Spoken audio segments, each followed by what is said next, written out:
Assalamualaikum warahmatullahi wabarakatuh. Jumpa lagi dengan saya Ahmad Fikreatif di channel ini.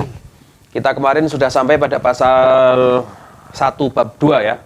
Kalau di buku ini berada di halaman 48. Alhamdulillahirabbil alamin. Gimana teman-teman? Semoga kabarnya teman-teman semuanya baik-baik saja, selalu sehat.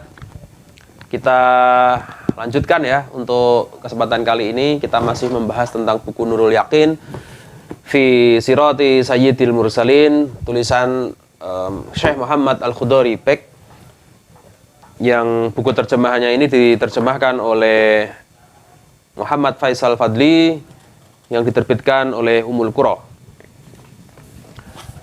Sebelum kita bacakan pasal 2 bab 2 buku Nurul Yakin, kami harapkan teman-teman semuanya berkenan untuk like channel ini, like video ini, mensubscribe channel ini, dan memberikan komentar jika ada masukan dan komentar yang positif untuk perkembangan channel ini semakin lebih baik.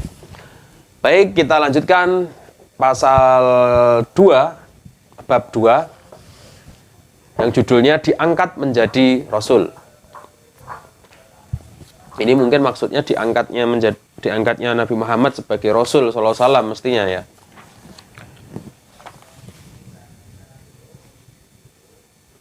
Ya. Pasalnya tentang permulaan wahyu.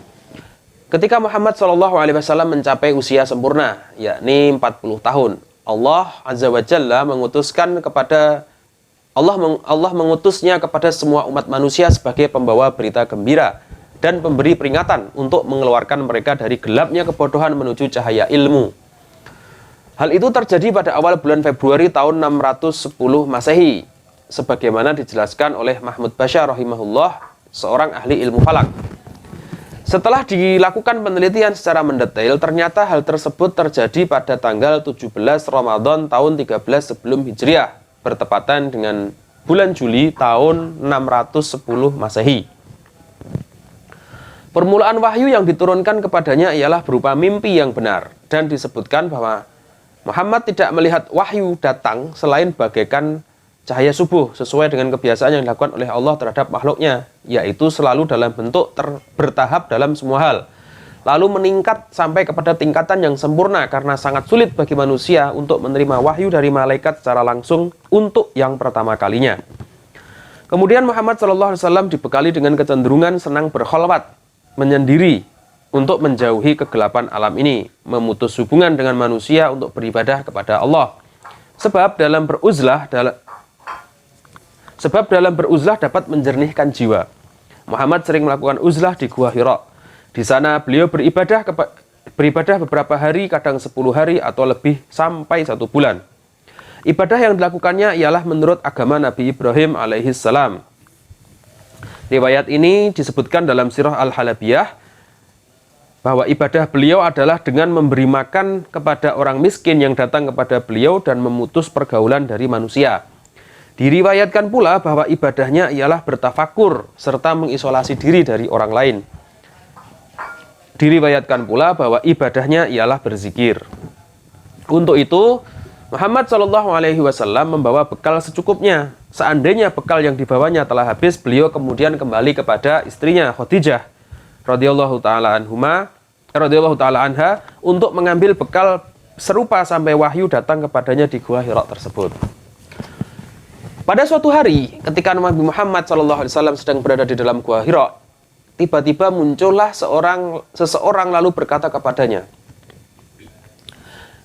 "Bergembiralah wahai Muhammad, aku adalah Jibril dan engkau adalah utusan Allah untuk umat ini."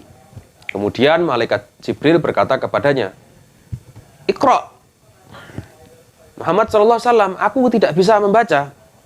Karena Muhammad adalah seorang ummi, buta huruf yang belum pernah belajar membaca. Lalu malaikat Jibril menutupi diri Muhammad dengan selimut yang dipakai sebagai alas tempat tidurnya, sehingga Muhammad kesulitan karenanya. Kemudian malaikat Jibril melepaskannya dan berkata lagi, "Iqra, bacalah." Muhammad lagi-lagi menjawab, "Aku tidak bisa membaca." Kemudian malaikat Jibril mendekap Nabi Muhammad untuk kedua kalinya, setelah itu melepaskannya. Ia berkata lagi, "Iqra, bacalah." Muhammad menjawabnya, "Aku tidak bisa membaca." Kemudian malaikat Jibril mendekapnya lagi untuk ketiga kalinya, dan kemudian dilepaskannya lagi. Lalu Jibril berkata,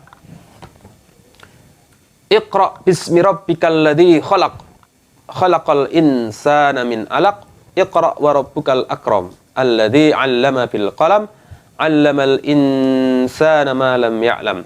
Bacalah dengan menyebut nama Tuhanmu yang menciptakan. Dia telah menciptakan manusia dari segumpal darah. Bacalah, dan Tuhanmu lah yang maha pemurah, yang mengajar manusia dengan perantara kolam. Dia mengajar kepada manusia apa yang tidak diketahuinya. Ini yang kita kenal dengan surat Al-Alaq ayat 1 sampai ayat 5. Sebagai wahyu Al-Quran yang pertama kali turun kepada Nabi Muhammad SAW. Kemudian Rasulullah SAW pulang membawa wahyu dengan hati penuh ketakutan dan badannya gemetar karena rasa takut yang masih melekat pada dirinya akibat bertemu dengan malaikat untuk pertama kalinya. Beliau menemui istrinya Khadijah binti Khuwailid radhiyallahu anha. Beliau berkata, selimuti aku." Hal ini untuk menghilangkan gigil ketakutannya. Khadijah pun segera menyelimuti suaminya, yakni Nabi Muhammad SAW, sampai hilang ketakutan beliau dan menggigilnya beliau. Lalu beliau menceritakan kepada Khadijah peristiwa yang telah beliau alami. Beliau berkata, "Aku takut terjadi sesuatu pada diriku." Pasalnya baru saja malaikat mendekapnya sampai hampir mati. Dan sebelum itu beliau belum pernah mengetahui malaikat Jibril dan juga bentuknya.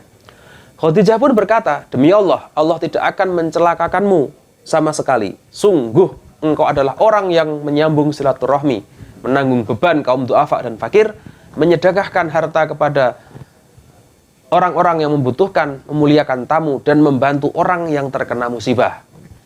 Allah Azza wa Jalla tidak akan membiarkan setan dan angan-angan hawa nafsu menguasai dirimu, dan tidak bisa disangkal kalau Allah memilihmu untuk memberikan hidayah kepada kaummu." Untuk memperkuat dugaannya itu, Khadijah hendak membuktikannya kepada orang yang mengetahui perihal para rasul, yaitu kepada orang yang telah menelaah kitab-kitab kaum terdahulu. Maka berangkatlah Khadijah radhiyallahu taala anha dengan Nabi Muhammad SAW menemui Waraqah bin Naufal, sepupu Khadijah. Waraqah sendiri adalah orang yang beragama Nasrani pada masa jahiliyah. Ia mampu menulis kitab Injil dalam bahasa Ibrani sebanyak yang dikehendaki oleh Allah. Ketika itu Waraqah sudah tua dan buta. Kata Khadijah, "Wahai sepupuku, dengarlah kata sepupumu Muhammad ini." Waraqah bertanya kepada Nabi SAW, "Wahai sepupuku, apa yang kamu alami?" Rasulullah SAW pun menuturkan kepada Waraqah apa yang telah beliau alami. Lalu Waraqah mengatakan kepada beliau, "Dia itu An-Namus, yang juga telah diutus oleh Allah kepada Nabi Musa." Maksudnya Jibril. An-Namus itu nama lain Jibril. Sebab Waraqah mengetahui bahwa utusan Allah kepada para nabinya hanyalah malaikat Jibril.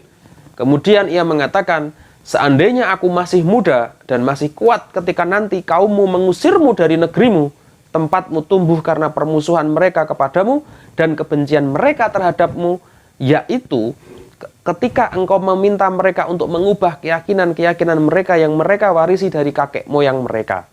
Mendengar keterangan itu Rasulullah heran sehubungan dengan tindakan yang akan dilakukan oleh kaumnya terhadap dirinya. Sebab selama ini kaumnya sangat mencintainya, mengingat beliau berakhlak mulia dan berkata jujur sehingga kaumnya menjulukinya Al-Amin. Oleh sebab itu Rasulullah SAW bertanya menegaskan, "Apakah mereka benar-benar akan mengusirku?" Waraqah bin Naufal pun menjawab, "Ya, tidak ada seorang laki-laki pun yang menyampaikan wahyu seperti yang kamu bawa ini melainkan akan dimusuhi." Hal ini sebagaimana ditegaskan dalam Al-Quran.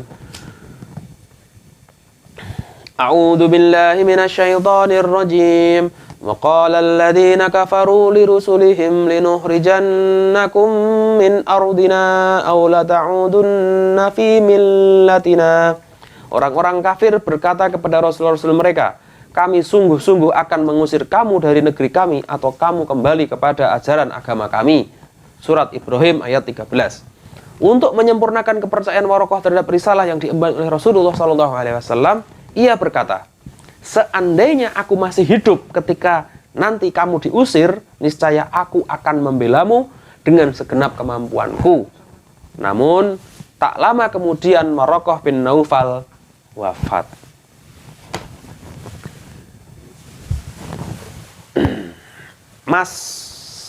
Kita lanjut di pasal berikutnya, masa terputusnya wahyu.